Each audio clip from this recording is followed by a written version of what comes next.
Hey, it's Steven, your host for the Black Doctors Podcast. Today I'm going to be on the line with Dr. David Rhoiney, a general surgeon who specializes in robotic surgery. Let's get Dave on the line.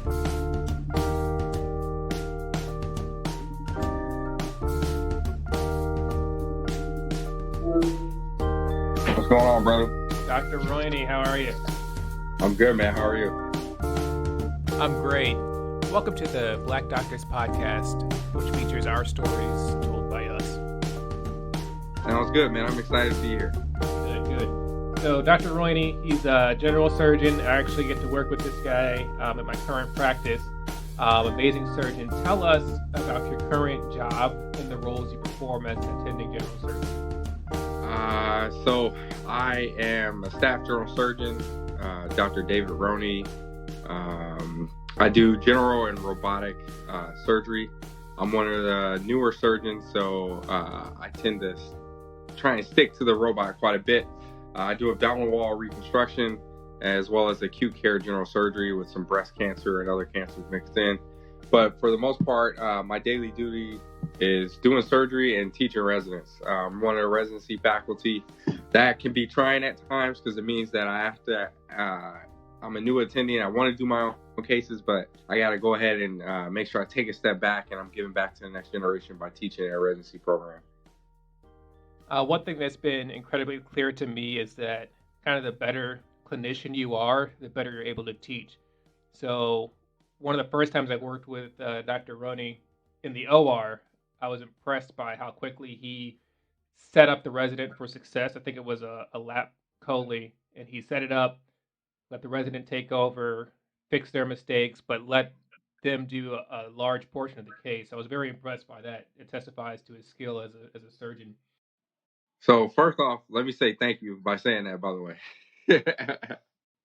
So specifically, this robot, man, it's fairly new. Or I don't know how new it is. I think it's new. Could you speak to robotic surgery and how that's come onto the field, how it's changed the game in surgery? So robotic surgery, so minimally invasive surgery, general surgery is like very fellowship heavy, right? And no one truly wants to be a true general surgeon. I mean, you do everything anymore.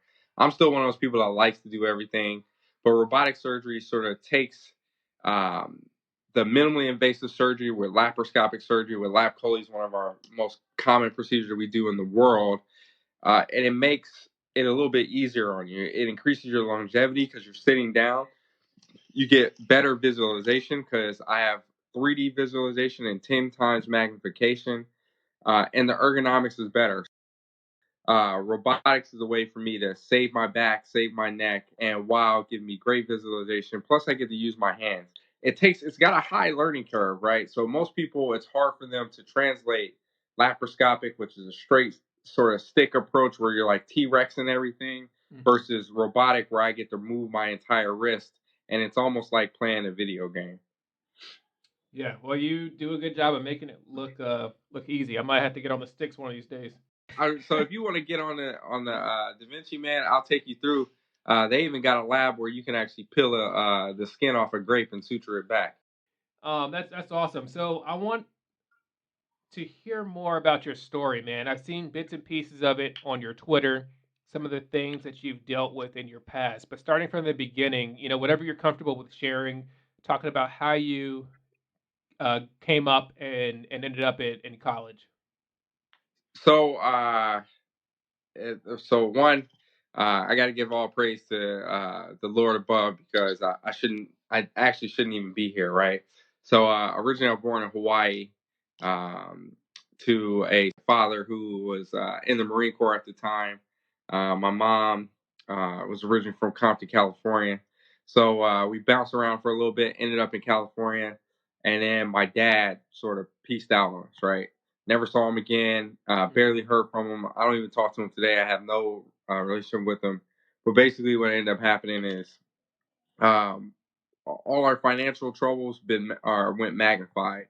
We moved out of my grandmother's house in Compton, California, where I was being raised, where I love still, and we just bounced around. We probably moved about 30 times when I was a kid. Oh, wow. And every situation got worse. My mom was unfortunately had bipolar disorder, and she would go on and off her medicine, and then she would end up in hospitals, mental institutions, and it was a lot of sketchy type situations. The worst of it, really, for me, is when we ended up, and now, granted, I love Oakland, but we ended up in a homeless shelter out there, and so my mentality was shaped by a couple things. First was when my biological father left, and I had to become the man in the house, even though I was a younger sibling of me and my brother. And then when we got to the homeless shelter, my mentality sort of got shaped a little bit more when we were living in a car for a couple months, and then we went to a hotel, living in a hotel. We got couldn't pay the bill anymore, got kicked out the hotel. They took all of our stuff, right? Kicked us out on the street, and all we had was the clothes on our back. So we showed up to the homeless shelter. Thank God we got a spot because we waited all day. Got a spot in there, homeless shelter for women and children. And the next day, um, like my mom went to like the social worker, whoever it was, and was like, "Hey, we don't really have any clothes. We don't have underwear. We don't have any of this." And they're like, "Oh, we're handing out all this stuff later in the day." So it's like we waited around in the auditorium with everybody else, and they came in with like it was almost like garbage bags full of stuff, and they just threw all the clothes on the floor, and it was like a frenzy trying to pick this stuff up, man. And I remember just standing there. I was like, man, I ain't picking no clothes up off no ground, man. How old were I you? like I didn't. I was in elementary school. I think I was in might have been third grade, fourth grade. No, yeah, fourth grade, or about to go to fourth grade, and my mom looked at me and was like, "Man, you can't be too prideful." And then I sort of set it in my head, like, never again. I'm not going to be when I get older. I'm not going to be in this situation.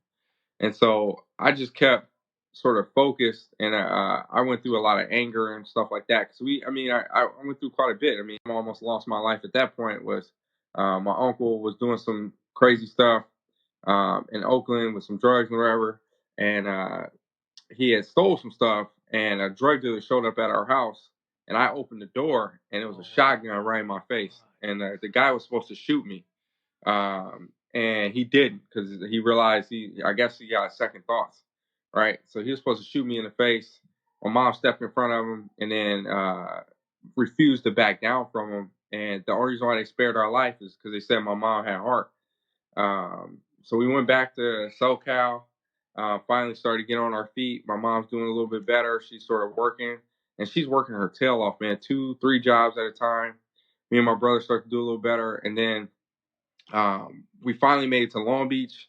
And me and my brother was sleeping on the floor in a 1-bedroom apartment. My mom had this boyfriend that really wasn't great. Um, and while they had the room, me and my brother were sleeping in the living room on the floor, trading off on the couch, yada yada. And we did that for years, man. And I used to walk to school every day when I was in Long Beach. It'd be about a mile and a half, and I started doing like some after school programs because my mom wanted me to sort of get out the house, and I happened to get up with a Brazilian like or African drum whatever team type stuff, and the guy who was teaching the class just happened to live behind me in my neighborhood. Mm-hmm. And so he had sort of seen me in a situation me and my brother were in where we didn't have no electricity, stuff like that. And he just randomly was like, "Hey, you want to go play basketball one day?" So I went to play basketball. I had never really played basketball all of my life. And I went up there and I got freaking embarrassed, man. It was bad, right? And this was at a time where like the park, I just happened to be in a neighborhood where we had a lot of quote unquote very good basketball talent. There's a lot of guys who played at that park ended up in the NBA, All American stuff like that.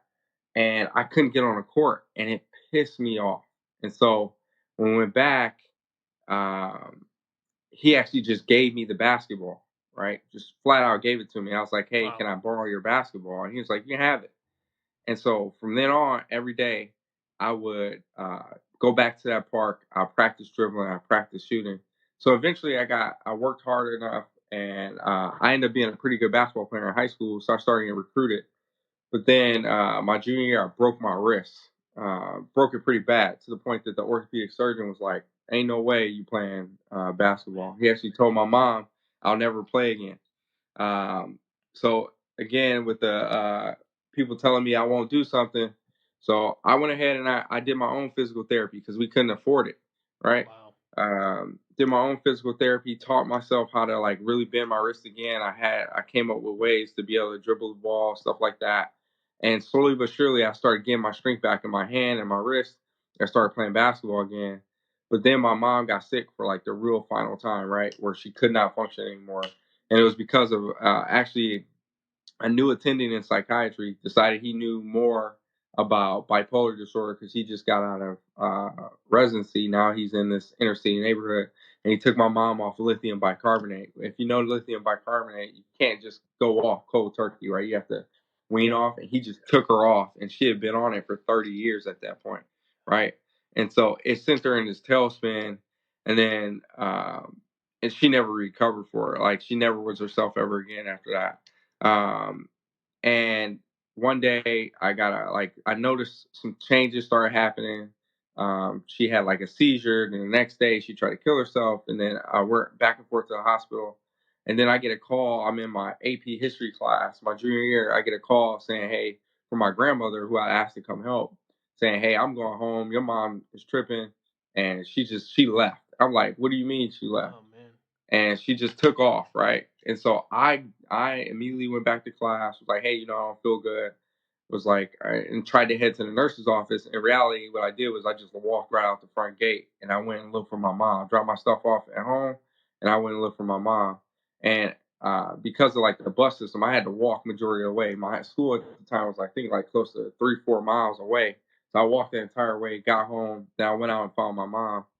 Um, and then I just stayed home. So I ended up missing the second semester of my junior year. I think I might have went to 10 days of class. Wow. So then senior year, the school was actually going to expel me. And I played basketball, right? So there was a school that needed my talent, and they happened to be a private school. So, they make their own rules essentially back then. So they let me go, and then they let me take 8 classes at a time, right? Because I had to make up those junior classes while I was a senior. So I'm Yeah. taking all those classes, and then I started like running cross country, and I'm trying to play basketball. So then I started getting recruited, and then long story short, I ended up at committed to the Naval Academy. Oh, so Got to the Naval so Academy. hang Go on. ahead. You went to this private school as a junior or a senior? So I technically wasn't allowed to transition to my senior. If I was in public school, I would not have been allowed to transition to my senior year. And in just 2 years, you were athletic enough with cross country and basketball that you got recruited like that. Yeah. So I was getting recruited a little bit, but then like it really took off when I went to that prep school or a Wow. private school because I sort of realized I had to get out of my situation, and that was my way, right? So Hmm. then I was playing at a camp, and then everything just started clicking. All my athleticism, my basketball IQ, all of it just came together at the right time, and then I started standing out, and I started getting more and more exposure. And then so the Naval Academy started recruiting me, and I actually didn't know anything about the Naval Academy. Matter of fact, I didn't know anything about the Naval Academy really till I went to the Naval Academy prep school where they started telling me about the prestige associated with it. Yeah, yeah, Hmm. whatever that means. But for me, when the coach came through and he was like, "Hey, we're gonna guarantee you a salary, right? You gotta remember, I'm poor, right? They guaranteeing me money when I graduate and guaranteed job." I was like, "Man, I'm all on it." Then he mentioned that my mom would have guaranteed health care. Man, it was over with that. I committed without even seeing the campus, right? Wow. And that wasn't like a popular decision, right? Because I could have actually spaced out my recruiting, gone on a bunch of visits, yada yada. But like the securing my future was a big thing. Yeah. The year before, my brother had joined the army because even though he was smart, got into a bunch of colleges, we couldn't afford anything. So he was just like, "Man, I'm getting out of here, and I'll figure out my own way to pay for it." So he took off and went to the army. He actually helped pay for my private school for me to graduate Oh wow. my senior year, right? So then I get to the academy.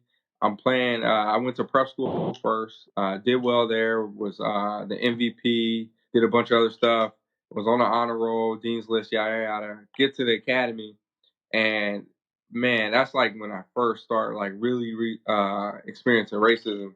It was freaking crazy. My first 2 weeks there at the academy, I got sat down and told that they were gonna make sure that I didn't make it there. Wow. Right? I got told that I had worked my tail off um, during like NDOC the year before that at the Naval Academy Prep School. I was like tired. I'm like, yeah, man, finally, like I worked hard today. I've got a smile on my face. I had got one of the rare hot showers there at the Naval Academy Prep School, and I'm walking back to my room right down in Peeway, and they go, "You're not slumming down in down my P-way. This isn't the hood anymore, Miss Candidate Rhoiney." And I'm like, bro, and I almost lost it for a second, but then I realized I ain't had nowhere to go because I was homeless at that time too, man. Like, so I told them at the academy that I wasn't going anywhere because I ain't had nowhere else to go. Wow. Right? I had nothing to go back to. When I left to go to training on the East Coast, right, for the Naval Academy Prep School, my mom got sick again while I was in training. So no cell phone at that time. This is back then, and mail is slow, right? And because we didn't get mail like that first week, and come to find out, I can't even get a hold of my mom. I start calling the phone numbers, calling around, asking my grandmother, yada yada. Turns out my mom then got evicted. All of my stuff is gone again, Wow. right? So then my mom's with my grandmother. I'm at the Naval Academy. Things are going right. I'm playing basketball, and then I have to have surgery my freshman year because I had tore my ankle up, and I played the first season with no ligaments on my lateral side. So I'm trying to do well, and then come to find out, like, um, all these like headaches I had been having before were actual migraines, and then they put me on medicine. It was a nonsense, right? So I'm finally going through. While I was at the academy during plebe summer, they make you tests, right, to see how smart you are for each subject. Yeah. So I tested out of chemistry, right? Which was abnormal, right? Chemistry was like the hardest class at the academy. Most people didn't do well. So I had picked my classes and they set me up with an advisor, and I was like, hey, he was like, do you know, most people who test out of chemistry are pretty smart. It's like, do you consider yourself smart? Like, what are you talking about? Right. And he was like, well, do you want to go to medical school? I was like, what's medical school? He's like, it's how you become a doctor, yada, yada. And I was like, well, who else going to medical school? And he started telling me people. So I showed up to biology class. I was a science like geek, right? Because I picked that instead of taking like another chemistry course or whatever. And I'm in there with all these like quote unquote pre med folks. So I started looking around like, I'm the only freshman in here in a class full of seniors and juniors. I'm like, man, like I can do this. Like if I'm in here with them, then I can do this. Like I'm gonna go to med school. So then I started telling people I'm gonna go to med school, and they started making fun of me. Wow. Right. So again, people telling me I'm not gonna do it and I can't do it. So I just kept pushing. Right. I was playing basketball. Basketball. I ended up getting hurt again. Like just God intervention. Right. And I stopped playing basketball, but like I had like a transition period where I was running track and playing basketball at the same time. I stopped playing basketball and just ran track. And during that time, I got forced to switch my major by the basketball team from chemistry to applied mathematics, Wow. right? Which was fine for me. I love chemistry, but I didn't really know what I was going to do with it. Like I said, I was chasing this med school thing. And at the academy, there's no pre med. So, like, I'm taking like 21, 22 credits plus trying to play all these sports, right? And then math was like, came easy to me, right? So, plus I was having fun, right? So then I'm running track, doing great. And sure enough, like I'm not competitive enough to go to medical school then, but I didn't really want to either, right? Because I had been a quote unquote serious athlete for so long that I just wanted to go and experience life. So I ended up service selecting submarines.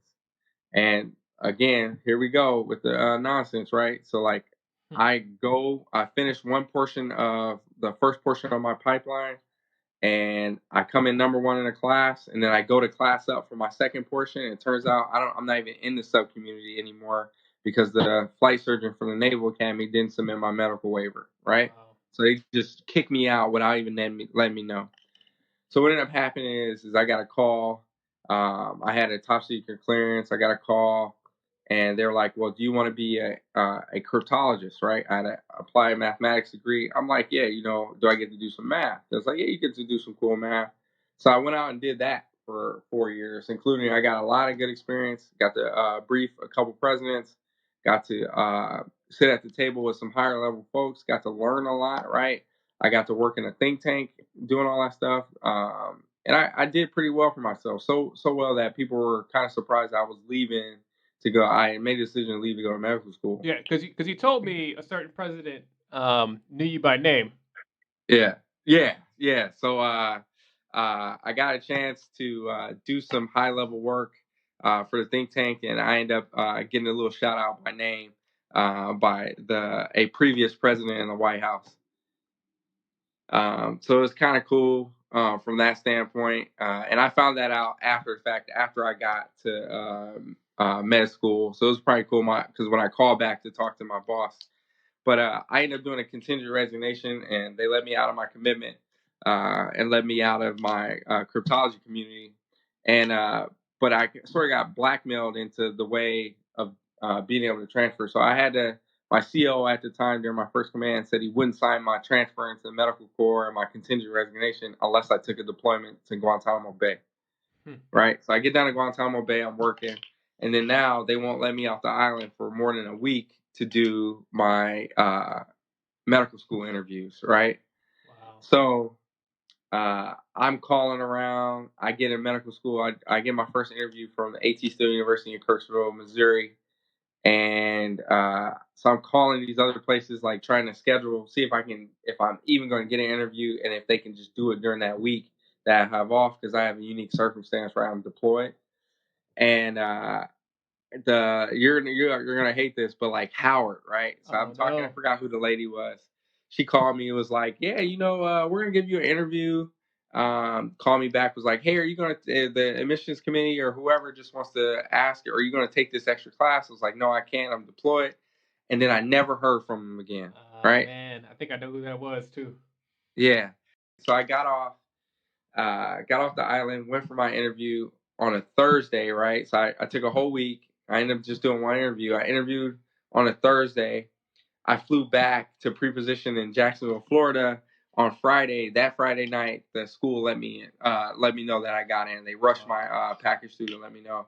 And I told them then and there I was going to go, right? So any interview I got after that, I canceled all of them and declined them, right? And I got a few after that, right? So it was just interesting. So now I go through medical school, I show up, and the first thing they tell me is, you're going to need a tutor, right? And I was like, well, why am I going to need a tutor? Well, because African Americans, especially the males, they need tutors here. And I was like, man, I never used a tutor in my whole life. I ain't gonna start right now. And then I was a little arrogant about it. I went out the night before the test, and I went out drinking with the second years, right? And then I scored a 98 on the first test, right? Okay. And then they were like, wow. And then I kept doing it, right? I treated it like a job, 9 to 5, yada, yada. And then I took a couple of days off and then come right back. And then I ended up graduating, I think, in like the top 12% of the class or something like that. Had like at the awards banquet, had like 15 awards, something crazy. But I ended up doing well, right? The same people who were asking me how I was doing well were the same people asked that I was tutoring or helping out with studying for their board exam, right? So I knew going to medical school, I wanted to be a surgeon no matter what. I just didn't know what type of surgeon. So originally, I thought I was going to be a neurosurgeon, and I was working hard toward it. And God intervenes in a certain way. And then I got told, specifically, well, I will never select somebody like you. Wow. And it threw my whole world in a tailspin, right? Because I had been working. I had made this decision to be a doctor. I made this decision to be a neurosurgeon at that.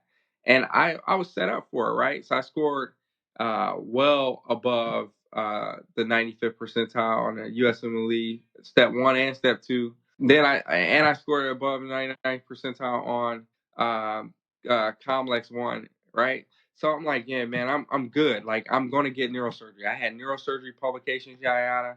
And then he tells me that, right? And if you know the Navy, you know that if you don't get certain people to sign off, you're not getting it, right? So, and he was just flat out. He's like, you can have ortho or general surgery. But mind you, like everybody thought I was going in to neurosurgery, so I hadn't even done any other rotations, man. But like neurosurgery related type stuff. Okay, so like my fourth year, I ended up doing a stupid amount of out rotations and sub highs to try and figure out what I wanted to do. And then I put down my choices on the military match, and I ended up with my fifth choice, right, which was deferred for general surgery. The top four were ortho, right? Wow. Mind you, I'm at the top of my class. I got high board scores, right? This sounds like an ortho applicant, right?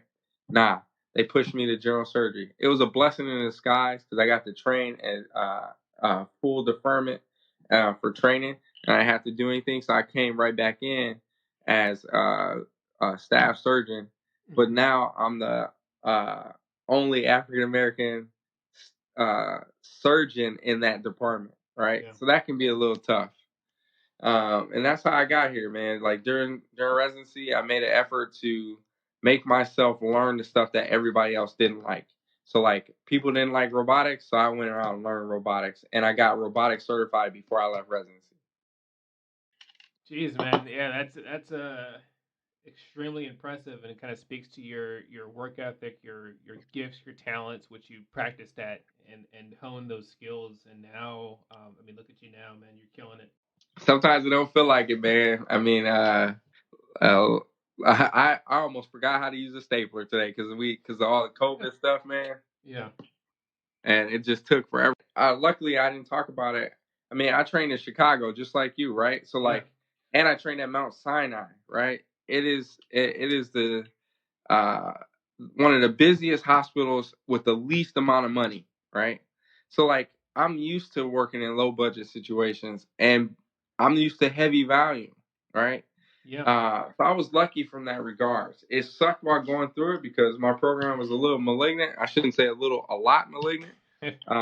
But I mean, it made me better, right? Absolutely. And at the same time, like I like my goal is to be that surgeon that if you are a subspecialty surgeon, you're whoever, like they're like, oh man, is David in house or Dr. Rhoiney in house? And call him to see, have him come take a look. That's what I'm trying to be, man. Yeah. So we're gonna segue on to the second thing that I know you for. One, okay, you're always reading.